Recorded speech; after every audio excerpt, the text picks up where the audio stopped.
الحمد لله رب العالمين والصلاة والسلام على سيد المرسلين وعلى آله وأصحابه وأهل بيته وأولياء أمته أجمعين.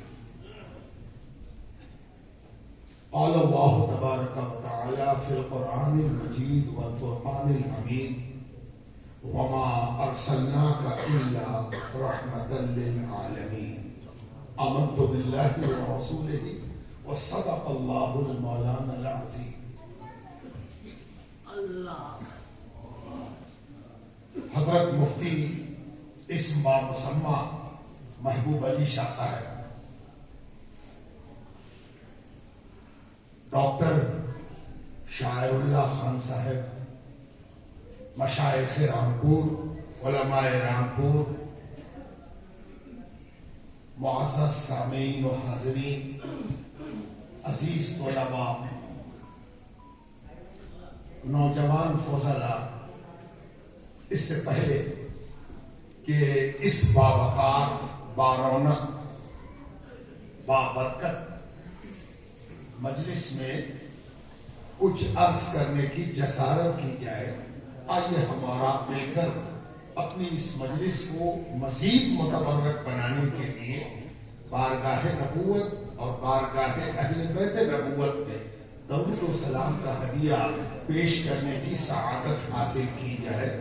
اللہم صلی علی سیدنا و مولانا محمد معدن الجود والکرم ومنبع العلم والحلم والحکم وعلى آلہ وأصحابہ وأہل بیتہ وبارک وسلم۔ سب سے پہلے تو میں اللہ سبحانہ تعالیٰ کا بڑا مشکور و ممنون کہ اس نے اس علمی شہر میں ایک بار پھر مہمان بننے کی سعادت عطا فرمائی۔ ایک ایسا علمی شہر جو اپنا دبستان علم و فن رکھتا ہے، اپنی ایک شناخت رکھتا ہے، اپنی ایک پہچان رکھتا ہے، ایک ایسا آب حیات جسے ایک گھونٹ پلا دیا وہ خود دبستان بن ایک ایسا مرکز جو آج بھی قدامت کے باوجود، جدید کی ترقی کے باوجود اپنی روایتوں کو سمیٹے ہوئے، وہ روایتیں فکری بھی ہیں، فنی بھی ہیں۔ فنی اس لحاظ سے کہ آپ تو رامپور کے ہیں، لیکن اب دنیا کسی سے پوشیدہ نہیں ہے۔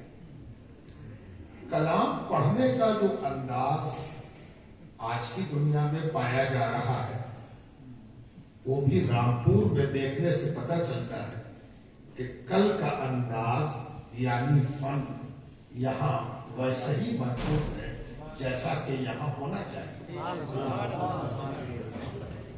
جس انداز سے کلام پڑھا گیا، شاعری کو پیش کیا گیا، اس کی ادائیگی، اس کا نشیب اور اس کا فراز دیکھنے کے لائق، سننے کے لائق، اتباع کے لائق۔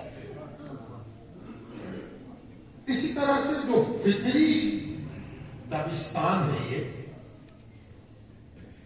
یہ تب کا دبستان ہے جب نئے دبستانوں کو نہ چوبند تھا نہ پھبند تھی۔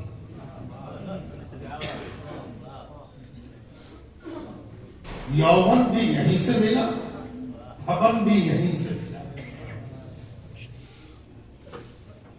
یہ الگ بات ہے کہ آسان نہیں ہوتا تحدیث نعمت۔ اگر تحدیث نعمت آسان معاملہ ہوتا تو قرآن میں اس کا حکم نہ دیا جائے۔ قرآن کے حکم سے یہ ثابت ہوا کہ تحدیث نعمت آسان نہیں ہے۔ اور اس رامپور پر جب ہم ایک نظر ڈالتے ہیں تو ایک اور دلچسپ سا سوال ذہن میں پیدا ہوتا ہے۔ ابھی حضرت مفتی صاحب فرما رہے تھے 1774 میں فیض اللہ خان نے رامپور کی بنیاد ڈالی، مصطفیٰ آباد نام رکھا۔ الہ آباد ابھی اس کو بٹانے کی کوشش ہو رہی ہے۔ مصطفیٰ آباد اگر باقی بھی ہوتا تو آج کوئی جرأت کرتا، اور مصطفیٰ آباد سے مصطفیٰ کی باتیں نکلے ہیں، اس میں غیرت کیا ہوتی؟ رامپور سے وہ بات نکلے، توجہ چاہتے جو مجھے کہنا ہے وہ ہم الہ آباد سے کہیں، مصطفیٰ آباد سے کہیں، تو یہ بات قرین قیاس ہے، حیرت کی بات نہیں ہے، آشچرج کا وشے نہیں ہے۔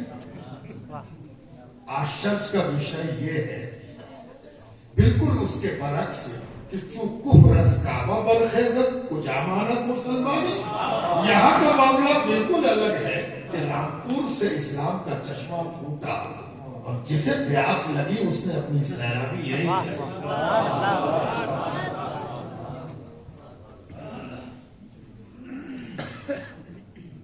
آج نہیں کہ آج عرس کا موقع ہے اور میں رامپور میں حاضر ہوں، تو آپ سے کچھ رامپور کی منقبت سنا رہا ہوں۔ غالب بھی یہاں آئے تھے، اور غالب نے شاید بڑے غور سے رامپور کو دیکھا ہوگا، اور ان کے دیکھنے کی اگر تعبیر کی جائے تو ان کو کوئی کم نظر نہیں آیا، تو ان کو فکر ہوئی کہ سب برابر کے ہیں یا کوئی غالب بھی ہے۔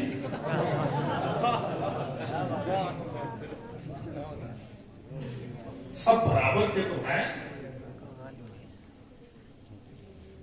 تو برابر والوں میں جب آدمی بیٹھتا ہے تو عموماً اچھے طالب علموں کو استاد کی تلاش ہوتی ہے، یا پھر سینئرز کی تلاش ہوتی ہے۔ بعض جگہ سینئرز اپنے سینئر ہونے کا مظاہرہ نہیں کرتے تو وہ جونیئرز کے لیے عذاب بن جاتا ہے، جس کے لیے قانون بنا کے ان کو روکنا پڑتا ہے۔ یہ الگ بات ہے کہ قانون روک پاتا ہے کہ نہیں، لیکن سچ پوچھئے تو سینئرز جونیئر کے لیے نعمت خیر مرحبا، بشرطے کہ وہ سینیارٹی اپنی انجام دیں۔ وہ ایک سیڑھی ہوتے ہیں جس سیڑھی پر چڑھنے کی آدمی کوشش کرتا ہے تاکہ استاد کو سینئرز کی نگاہ سے دیکھ سکے۔ تو غالب کو یہ خیال تو ہوا کہ سب برابر کے ہیں، کوئی سینئر نہیں ہے، کوئی استاد نہیں ہے، تو اس نے پوچھا کہ سب سے ملاقات ہو گئی یا کوئی بچا ہوا ہے؟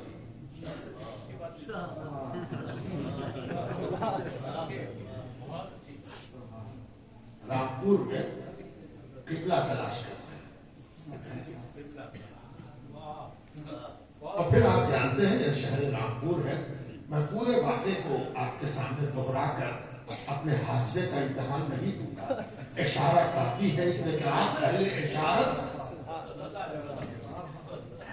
تو جب غالب کا یہ حال ہوا، جو بغیر وظیفے کے تعریف نہیں کرتے تھے، پتہ نہیں یہاں کون سا وظیفہ ملا تھا کہ یہاں کے وظیفہ خار ہو گئے۔ اور پھر اگر علم و ادب سے ذرا ہٹ کے ہم لوگ اس علم کی طرف چلیں جو علم ادب کو سینچتا ہے،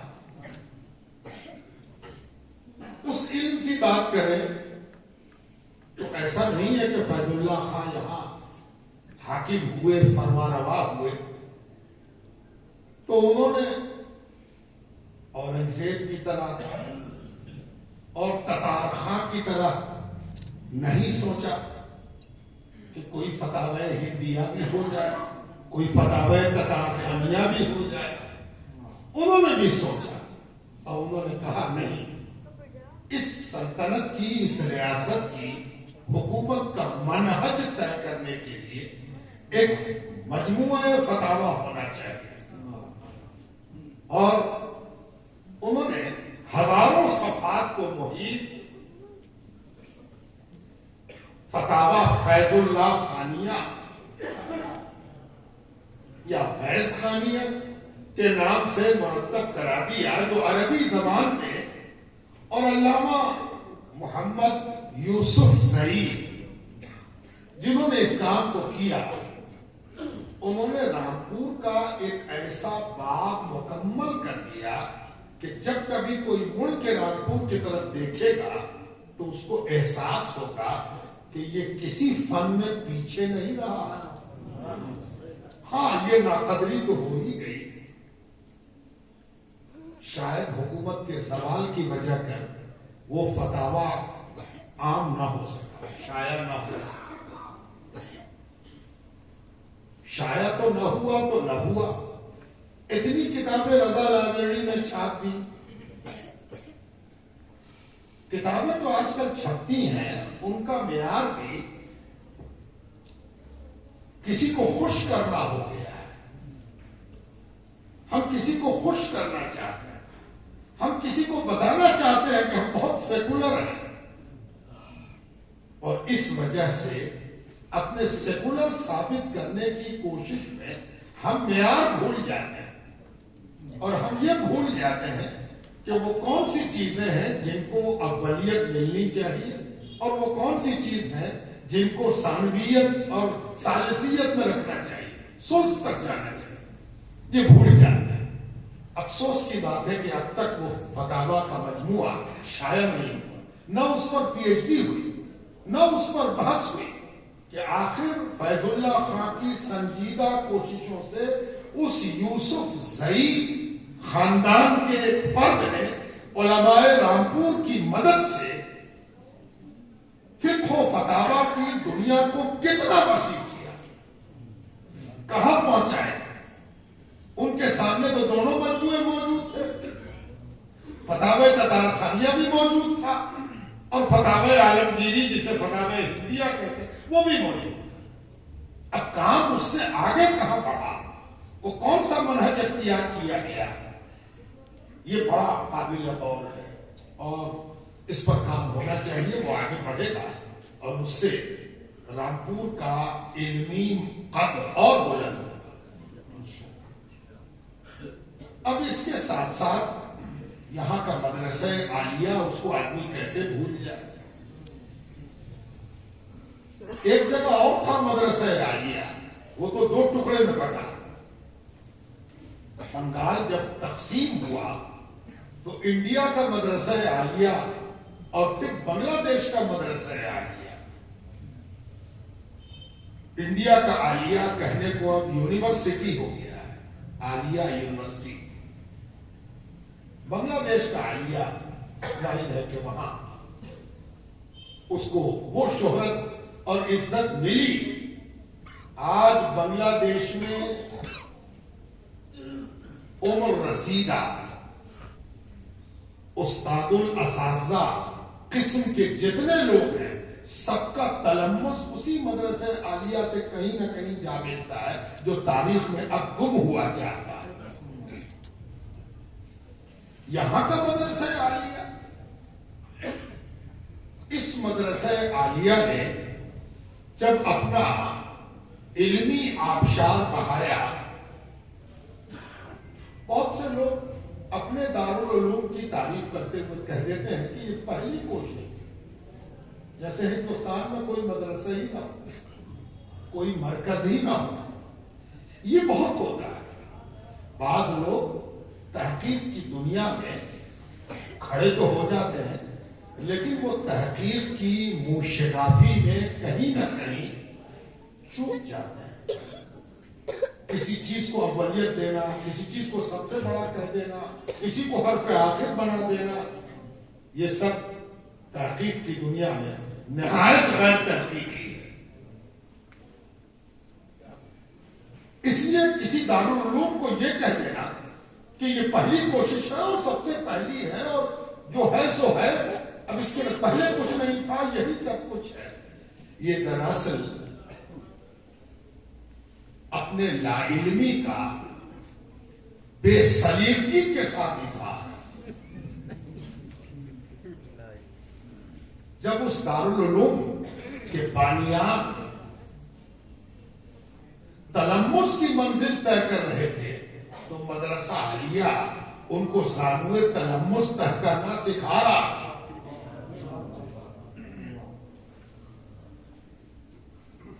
اور یہاں علم و فن ہی نہیں، علم و فن کی ایک ایسی شاخ جو بظاہر بڑی خشک ہے لیکن بغیر اس کے ایک نئے پیسے کا حساب نہیں ہوتا. اس کو علم ریاضی کہتے ہیں.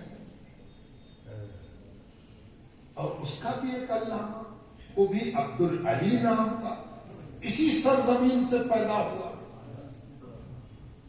اور اس نے مجبور کیا کہ آؤ ادھر آؤ، ریاضی ہم سے سیکھ لو تاکہ بڑے بڑوں کا حساب کر سکتے. حساب کرنا بھی جس نے سکھایا اس کا نام علامہ عبدالعلی رامپوری ہے. اور جب یہاں تک پہنچ گیا تو رامپور اگر ہاتھ میں چاقو دیتا ہے تو سر پر ٹوپی بھی پہنا دیتا ہے. اس چاقو کا غلط استعمال نہیں ہونا چاہیے. سر پر ٹوپی ہے، صرف ہاتھ میں ٹوپی نہیں دی، ہاتھ میں چاقو دیا، سر پر ٹوپی پہنایا. یعنی رامپور نے دونوں باتیں سکھائی. ٹوپی امن کی علامت ہے اور چاقو اگر مجبور کرو گے تو پھر جہاد کی علامت ہے. ہم امن کا فلسفہ بھی رکھتے ہیں اور یہ مت سمجھنا ہم بزدل ہیں، چاقو بھی رکھتے ہیں. یہ ہے رامپور. اب ایک تذکرہ نہ ہو تو پھر سب کچھ چھوٹ جائے. اور وہ ہیں صوفیہ مشائخ. ان کا سب سے بڑا کارنامہ یہ ہے کہ یہ توازن بناتے ہیں. ان کا کام ہے توازن بنانا، بیلنس بنانا. یہ سنتولت کرتے ہیں، ہے نا. ان کا کام یہی ہے کہ آؤ تم کو سنتولت کر دیں، بیلنس کر دیں، متوازن کر دیں. توازن رکھو. توازن ہونا بہت ضروری ہے اور یہ بڑی زبردست ضرورت ہے. یاد رکھیے دنیا میں کوئی چیز ایسی نہیں ہے جس میں عدم توازن کا ڈر نہ ہو. یہ علم کا عدم توازن ہی تھا کہ بہت بڑا عالم شیطان ہو گیا. یہ جو شیطان جس کو کہا جا رہا ہے یہ عام آدمی کے لیے زیادہ اہمیت نہیں رکھتا، یہ علماء کے لیے بڑی اہمیت رکھتا.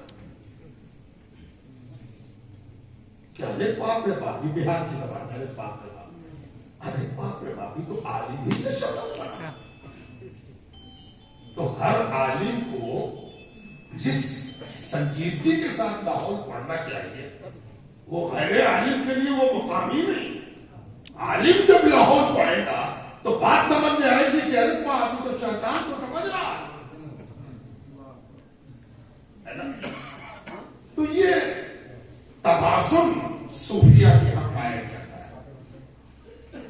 اور میں آپ سے کیا عرض کروں کہ اگر آپ مدرسے کے نصاب پر نظر رکھتے ہیں تو طلباء بڑی تعداد میں ہیں، نوجوان فضلاء ہیں، اساتذہ کی سب بھری ہوئی ہے. 50 سال سے زیادہ کا تدریسی تجربہ رکھنے والے سب کے محبوب یہاں بیٹھے ہیں.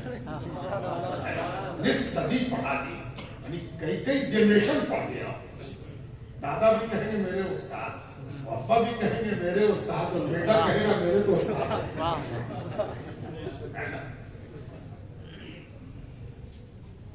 تو آپ جانتے ہیں کہ ان مدارس میں جو نصاب ہے اس پر بڑی بحثیں ہوتی رہتی ہیں.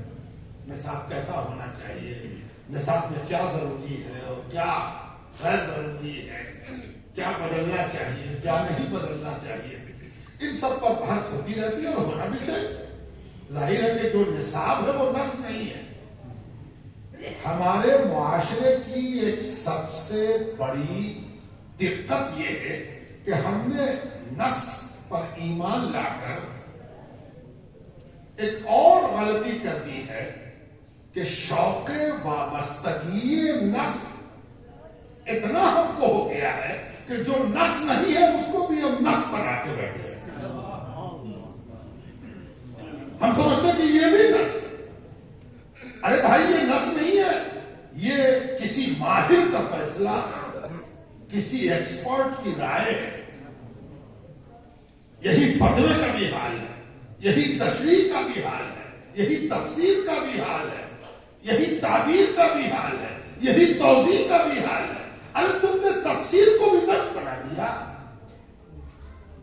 تم نے توضیح کو بھی نص بنا دیا. ذرا ٹھہرو, ذرا سمجھو.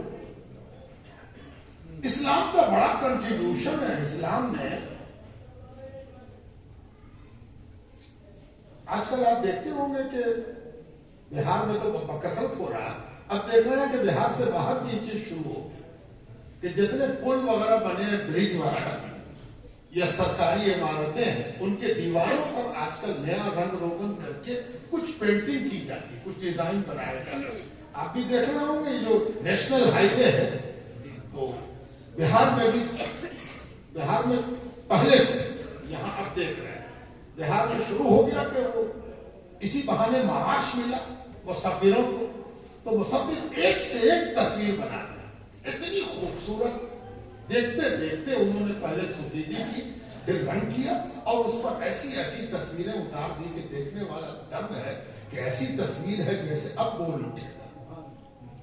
تو میں جب جب اس تصاویر کو دیکھتا ہوں تو مجھے خیال آتا ہے کہ اسلام کا ایک کنٹریبیوشن, اسلام کا ایک بڑا کارنامہ یہ ہے کہ مصوروں کے ہاتھ سے قلم لے کر, مجسمہ سازوں کے ہاتھ سے ان کی فنکاری کا سانچہ لے کر ان کے ہاتھ میں قلم تھمایا اور کہا محنت ہی کرنی ہے تو تصویر پر کیوں کرو, حروف پر کرو, خطوط پر کرو, اور نہ نسخ لکھو, نستعلیق لکھو, خط ماہی لکھو, خط گلزار لکھو, خط شکستہ لکھو, ہے نا. یہ جو ادھر سے ہٹایا یہ ادھر لا کے لگایا, ہے نا. اور کمال ہو گیا, دنیا میں کسی قوم کے پاس کیلیگرافی میں اتنا اسکول نہیں ہے جتنا مسلمانوں کے پاس کیلیگرافی میں ہے. کتابت, خطاطی لاجواب بات ہے. ایسا کیوں ہوا؟ ارے ہم مجسمہ بناتے یا تصویر بناتے, وہاں سے جو ہٹے تو انٹیلیجنسیا کہاں جاتی, کمال کہاں جاتا. میرے اندر جو صنائی ہے, خالقیت ہے, اس خالق اعظم کے صدقے میں, تو اس خالقیت کو ٹانگ دیا گیا لکھنے اور پڑھنے کی طرف. یہ بہت بڑا انقلاب ہے, یہ اسلام کا کنٹریبیوشن ہے. یہ دنیا کو بتانے کی ضرورت ہے کہ دیکھو اسلام نے لکھنے اور پڑھنے کو کتنی اہمیت دی, کہ پڑھنے میں اگر تنوع تھا تو لکھنے میں تنوع نہیں ہوتا تھا. ہم نے وہ بھی کر کے دکھا دیا.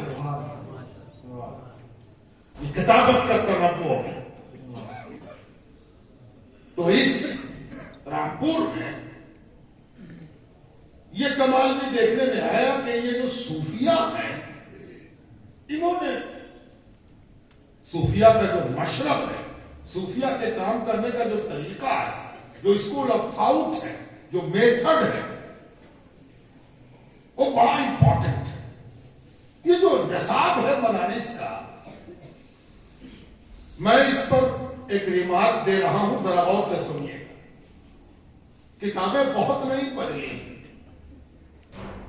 ان سینکڑوں برس میں کتابیں بڑھی ہیں, رزلٹ بدل گئے, نتیجہ بدل گیا.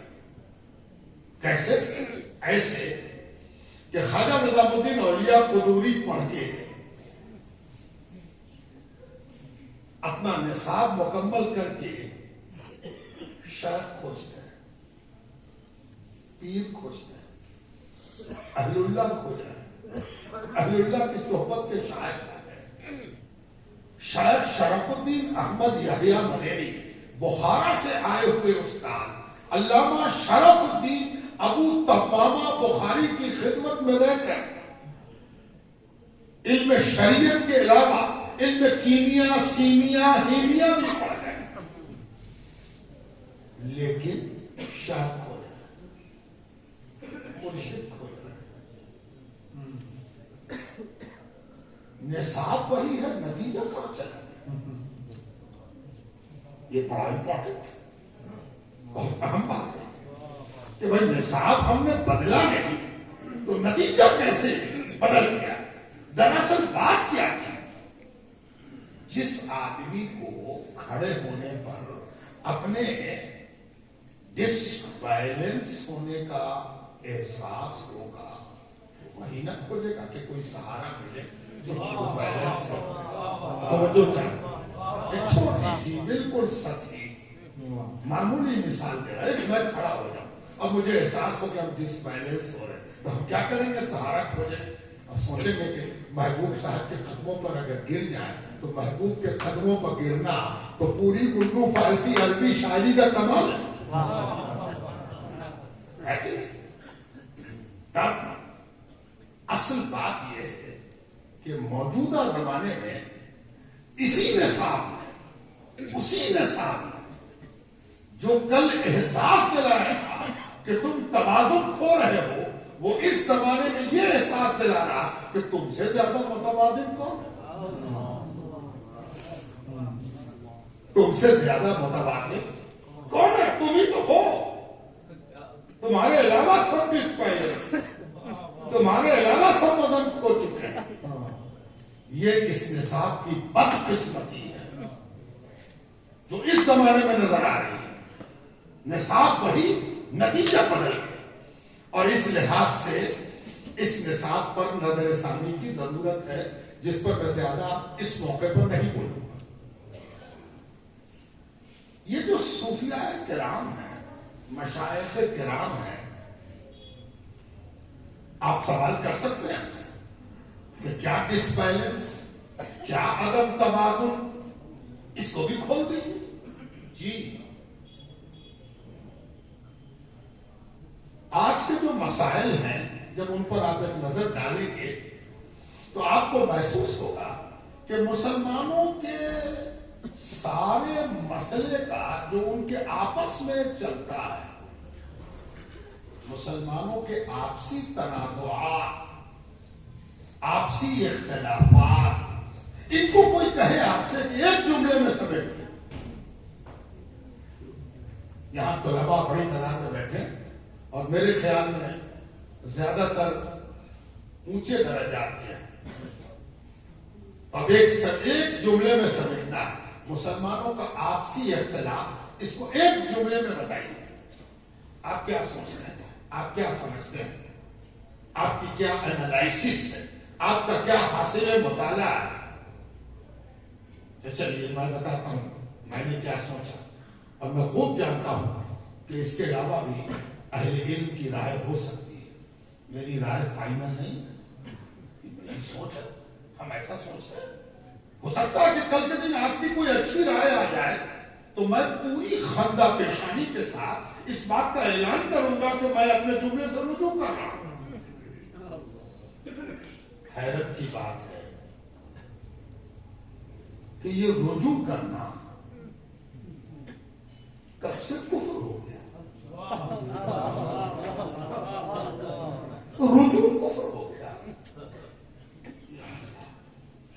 ہر روز رکوع کرنے والا رجوع کو کفر سمجھ رہا کہ رجوع کفر اللہ کی۔ تو میں ایک جملے میں اگر مجھ سے کوئی کہے کہ مسلمانوں کے سارے اختلافات اس ایک جملے میں سمٹ جاتے ہیں کہ مسلمانوں میں سارا اختلاف انٹرپریٹیشن کا ہے۔ نص ایک ہے، کتاب ایک ہے، سنت ایک ہے، سارا جھگڑا تعبیر کا، خط ایک ہے، تشریح الگ ہے، توضیح الگ الگ ہے نا؟ اور جناب ساری جنگ اسی بات کی ہے، تم یہ سمجھتے، ہم یہ سمجھتے، ہم وہ سمجھتے ہے نا؟ اچھا، کیا ہمارے بزرگوں نے اس پر نظر نہیں رکھی تھی؟ جی، واری جائیے اپنے بزرگوں، اپنے اسلاف، آپ کے اسلاف بلا شبہ اس لائق ہیں کہ ہم ان پر نثار ہوں، ہم ان پر قربان ہوں اور ہم ان پر فخر کریں، ان کے لیے الگ سے ایک تماشا لکھیں کہ ہم ان پر فخر کرتے ہیں، ان کے علم کی داد دیتے ہیں، اس بات کے لیے کہ انہوں نے ایک ماحول بنایا تھا۔ کون سا ماحول؟ مدرسے میں ایک ماحول بنایا گیا تھا کہ جب فقہ پڑھایا جائے گا تو کیا پڑھایا جائے گا؟ موازنہ پڑھایا جائے گا۔ امام شافعی کا یہ کہنا ہے اور یہ کہنے کے لیے ان کی یہ دلیل ہے، امام اعظم کا یہ کہنا ہے اور یہ کہنے کے لیے ان کی یہ دلیل ہے، اور دونوں کی دلیل الگ، دونوں کا نتیجہ الگ، اور دونوں صاحب الرائے۔ کیا خوبصورت بات ہے صاحب، ذرا غور تو کیجیے کہ مدرسہ کس چیز کا نام ہے؟ الف با تا سا کا وہ تو مکتب ہے۔ مدرسہ اس چیز کا نام ہے جہاں پہنچ کے طالب علم اس لائق ہوتا ہے کہ اختلاف اور اختلاف کی حقیقت اور اختلاف کے باوجود ان کی عزت سیکھ سکے۔ پہلے تو اختلاف سیکھے، اختلاف کی بنیاد سیکھے، اختلاف کی وجہ جانے، اختلاف کے دلائل جانے، اور تب اختلاف کے باوجود ان کی عزت سیکھ سکے۔ یہ مدرسہ ہے۔ کیا ہو گیا مدرسے؟ کیوں مدرسہ اپنے اس منہج پر نہیں رہا؟ جو کچھ ہم پڑھا رہے اس کا نتیجہ معاشرے میں نظر نہیں آیا۔ کیا تماشا، یہ کیا ہو رہا ہے؟ صوفیہ پر بات چل رہی ہے، صوفیوں پر آ رہے ہیں، لیکن بیچ میں یہ ایک بات نکل آئی ہے، جب تک عہد جہالت سمجھ میں نہ آئے عہد اسلام کیسے سمجھ میں؟ تو پہلے جاہلی شاعری، جاہلی ادب، جاہلی معاشرہ، جاہلی فکر، اس کو پہلے سمجھ لو تو پھر اسلام سمجھ میں آئے۔ تب جب اس حوالے سے آپ غور کریں گے تو آپ کو ایک چیز محسوس ہوگی کہ کہیں نہ کہیں پر چوک ہو گئی، چوک ہو گئی، اور یہ چوک بڑی خطرناک ہے۔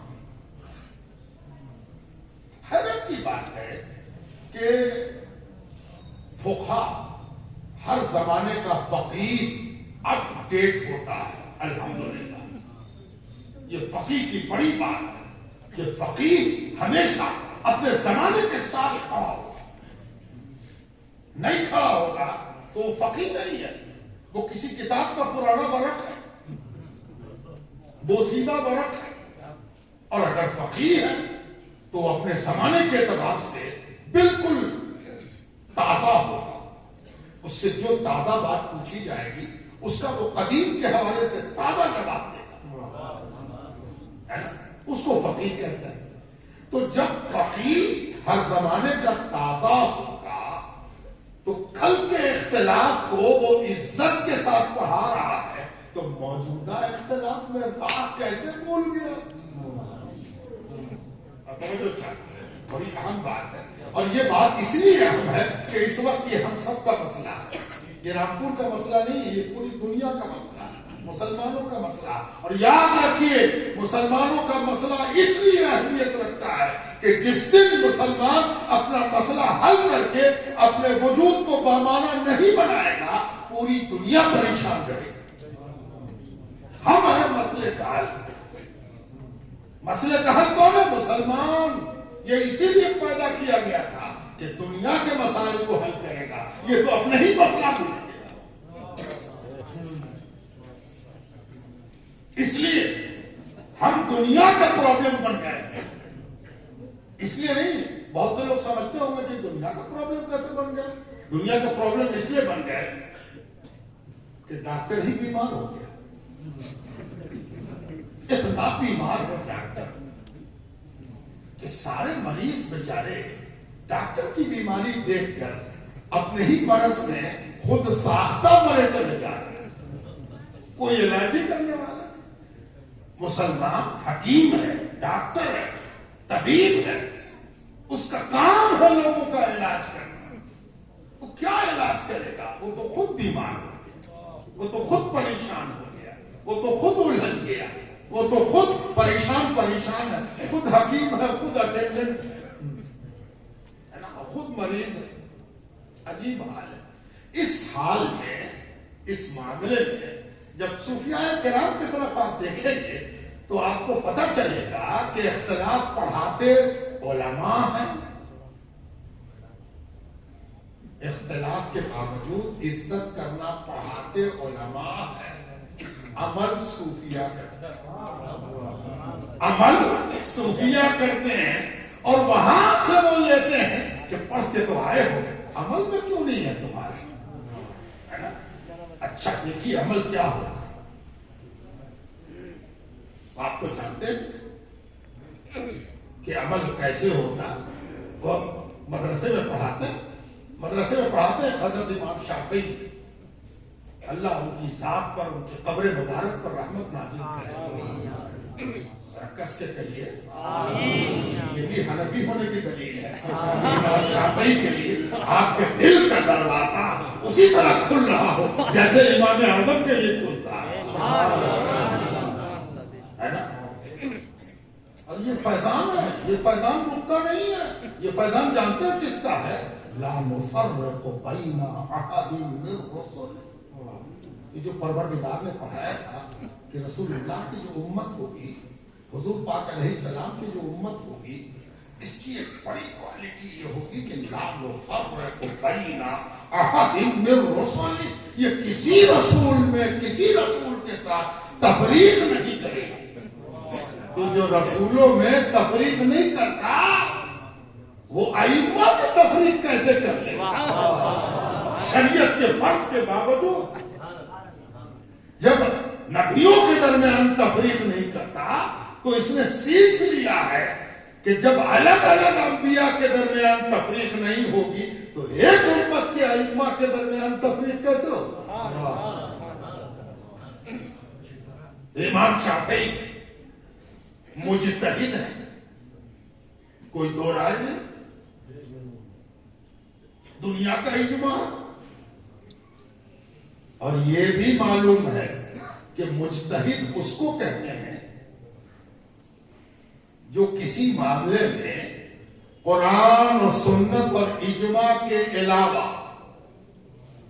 جہاں جہاں یہ تینوں چیزیں مددگار نہ ہو، ویکوم بنے، سوالیہ نشان بنے، پرشن واچک چنہ بنے کہ قرآن میں نظر نہیں آ رہا، سنت میں وہ چیز میری نظر کی رسائی تک نہیں آ رہی، اجماع کی کوئی دلیل نہیں مل رہی، کوئی ثبوت نہیں مل رہا، وہاں پر مجتہد کا کام ہوتا ہے کہ وہ اپنا اجتہاد پیش کرے.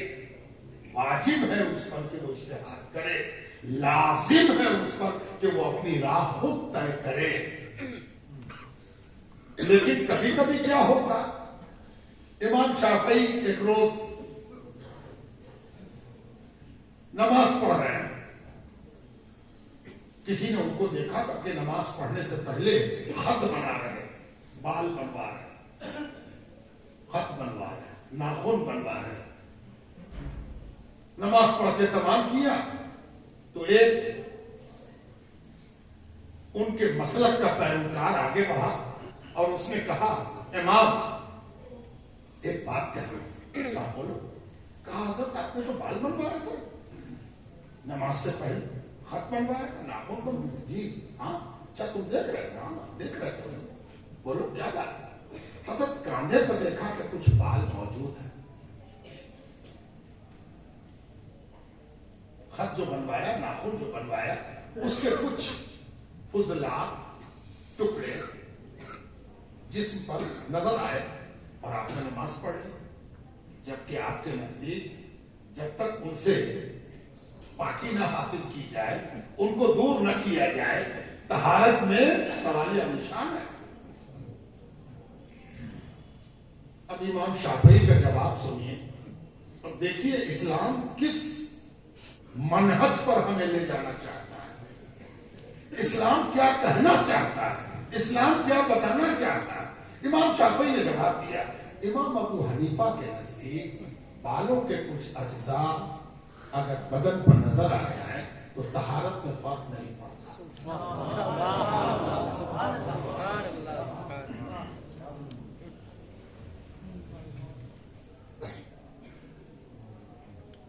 واہ واہ کہنے سے جس کی غزل ہے اسی کا مصرع ہے،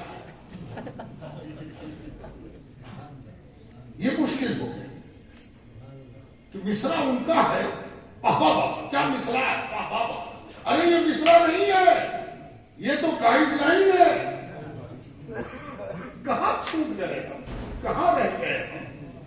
مجتہد کے لیے کسی دوسرے مجتہد کے اجتہاد پر عمل کرنا اس کے شان اجتہاد کے خلاف ہے۔ مجتہد اس بات کا جب اس نے امام اعظم کے قول پر اپنی بات اپنی حامی بھر دی اور کہا کہ ہاں اس پر عمل کیا، جی ہاں جب مجتہد کے لیے ایسا کرنا ممکن ہے تو مقلد کو کون پوچھے، مقلد کو کون پوچھے، ہے نا؟ کہاں ہے سختی، کس بات کا اختلاف، کہاں کا جھنجٹ، وہ کون سی باؤنڈری، وہ کون سی سیما، وہ کون سا لکیر کھینچنے کی کوشش ہو رہی ہے جس میں ایک دوسرے کی پگڑی اچھلے، ایک دوسرے کا جبہ پھاڑ دیا جائے، ایک دوسرے کی سنت پھاڑ دی جائے، ایک دوسرے کے ساتھ جوتم و پیزار سے بھی آگے کچھ ہو جائے۔ اب تو خون بہ رہا ہے معاذ اللہ، ہے نا؟ اور پورا پورا مجمع جس چیز پر داد دیتا ہے، کاٹ دو، چھانٹ دو، لپیٹ دو، جلا دو، اللہ کی طرح مصرع پڑھا جانا کافیہ ہے، کاٹ دو، لپیٹ دو، ہے نا؟ تو یہ منہج ہے جو صوفیاء کرام کے ہاں جب آپ چلیں گے تو آپ کو یہ منہج زندہ ملے گا، زندہ۔ پہلے تو حضرت مجدد کی بارگاہ میں چلا، چونکہ یہ حضرت مجدد کا گھر ہے، مجدد الفسانی کا یہ گھر ہے۔ حضرت مجدد مشہور واقعہ میں دہراؤں گا نہیں کہ جب ان سے کسی نے کہا کہ نصیحت کیجیے حضور، نصیحت کیا گیا، آئے نہیں، لوگ کہتے ہیں کہ قبر میں زندہ ہیں کہ نہیں ہیں، قبر کی زندگی پر سوالیہ نشان اٹھاتے ہیں۔ ارے جس کا فرمود زندہ ہے، توجہ چاہتا ہوں، اس فرمود کی زندگی پر بڑا معاملہ ہے۔ قرآن جاویدانی کتاب ہے، اب جو اس کتاب سے وابستہ ہوگا اس کے اندر فرمود میں وہی کیفیت پیدا ہوگی جو قرآن پر اتباع کے نتیجے میں ہوگی۔ کیا خوبصورت بات، کہا نصیحت کیجیے، کہا دیکھو کبھی دعوی خدائی نہ کرنا۔ ارے سارا تصوف سمیٹ کے یہاں آ گیا، اور فقہ والوں کو پہلے دن بھی یہی پڑھانا چاہیے اور آخری دن بھی یہی پڑھانا چاہیے، پڑھا کے داخل کرنا چاہیے اور پڑھا کے خارج کرنا چاہیے۔ استاد جب فیڈنگ شروع کرے، استاد کیا کرتا؟ انگلش میں ایک لفظ ہے فیڈنگ، اس کے لیے بہت خوبصورت لفظ میرے پاس اردو میں نہیں ہے کہ ہم آپ کے لیے کوئی اور لفظ استعمال کریں، ہے نا؟ ہندی میں ایک لفظ ہے لیکن وہ بہت زیادہ مہذب نہیں ہے، استن پان، ہے نا؟ یہ استاد کیا کرتا؟ استاد فیڈنگ کرتا، تغذیہ، غذا کھلاتا، پرورش کرتا، کھا پی کے آئے ہو بیٹا، باپ بہت کھلا کے بھیجیس ہے، خوراکی بھی دیس ہے، اگر یہ خوراکی سے تمہارا کام وہی چل جاتا تو یہ آئے کرے گا، یہاں تو ہم پلائیں، ہم پلائیں۔ استاد وہ ہوتا ہے، استاد پلاتا ہے، دودھ پلاتا ہے، پرورش کرتا ہے، جیسے انڈے پر مرغی بیٹھتی ہے اسی طرح استاد کسی کی اولاد کو اپنے پنجے کے اندر لیتا ہے اور ہر معاملے میں حفاظت کرتا ہے، نگہداشت کرتا ہے، تب جا کر اس کے اندر سے ایک نئی مخلوق پیدا ہوتی ہے۔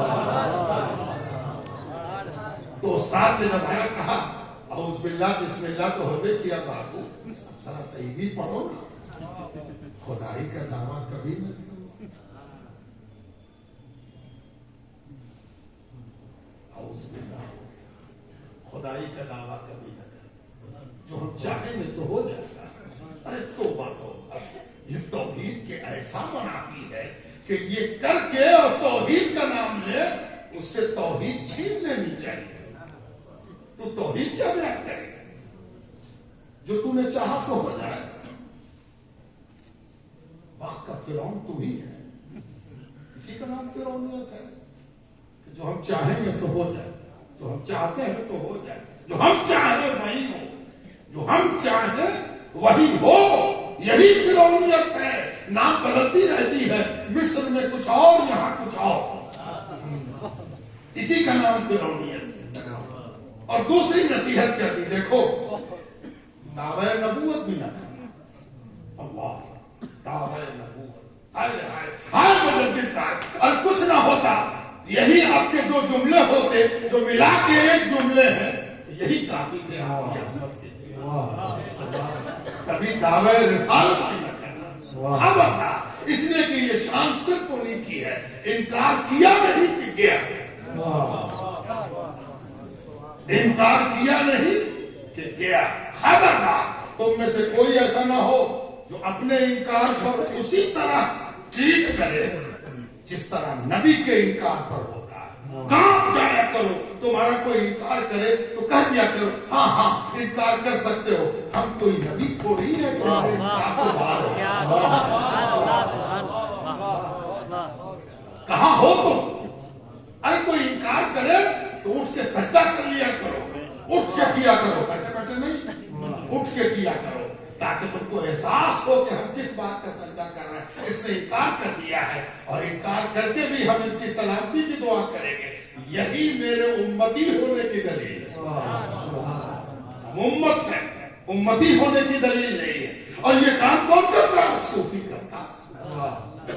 یہ صوفی کا کام ہے نا، صوفی کا کام اتنا ہی ہے۔ چلیے صوفی کا کام کیا ہے؟ صوفی آئے کہاں سے؟ اب صوفی کا اوریجن تلاش کیا جائے، منبع، مخزن، مبدا۔ اب پریشان ہے لوگ صوفی کا مخزن تلاش۔ مخدوم جہاں شرف الدین یحییٰ بنیری سے پوچھا گیا کہ پہلا صوفی کون ہے؟ کہا حضرت آدم علیہ السلام، حضرت آدم علیہ السلام، ہے نا۔ میں چونکہ پڑھاتا ہوں اس لیے اب سوال ہو جاتا، یہاں پر مخدوم صاحب نے لکھا، پوچھنے والے نے پوچھا کہ یہ بات مخدوم صاحب نے کہی ہے، سمجھ میں نہیں آئی، پہلے صوفی حضرت آدم علیہ السلام؟ کہا ہاں۔ کہا کیسے؟ کہا دیکھو علم کا تقاضا یہ تھا کہ علم سوال سکھاتا ہے، علم سوال سکھاتا ہے، علم کا نتیجہ ہے۔ میں جس استاد سے ہم لوگ حدیث پڑھتے تھے تو میرے ایک استاد تھے بڑے مشفق، تو وہ ہم لوگ وہاں بیٹھے ہوئے ہیں، حدیث کا درس ہو رہا ہے، پڑھا رہے ہیں، اور اس کے بعد ان کی تقریر جاری ہے، اور ہم لوگ جب وہ مخاطب ہوتے ہم لوگ جی جی جی ہاں جی حضرت جی جی جی سنتے سنتے انہوں نے کہا کہ تم لوگوں نے ہم کو پاگل سمجھا، ایسی بات کبھی وہم و گمان میں بھی یہ بات نہیں۔ کہا وہم و گمان سے ہی سب کام نہیں ہوتا، عمل بھی دیکھا جاتا ہے۔ ہم نے کہا وہ کیسے؟ ایسا ہی سن لیجیے۔ کہا ایسا پاگل تو تم نے دیکھا ہوگا جو دیکھنے سے بھی پاگل نظر آ جائے۔ سب سے خطرناک پاگل وہ ہے کہ مانگ نکلی ہوئی ہے، ٹوپی درست ہے، شیروانی کا سب بٹن قاعدے سے لگا ہوا ہے نا،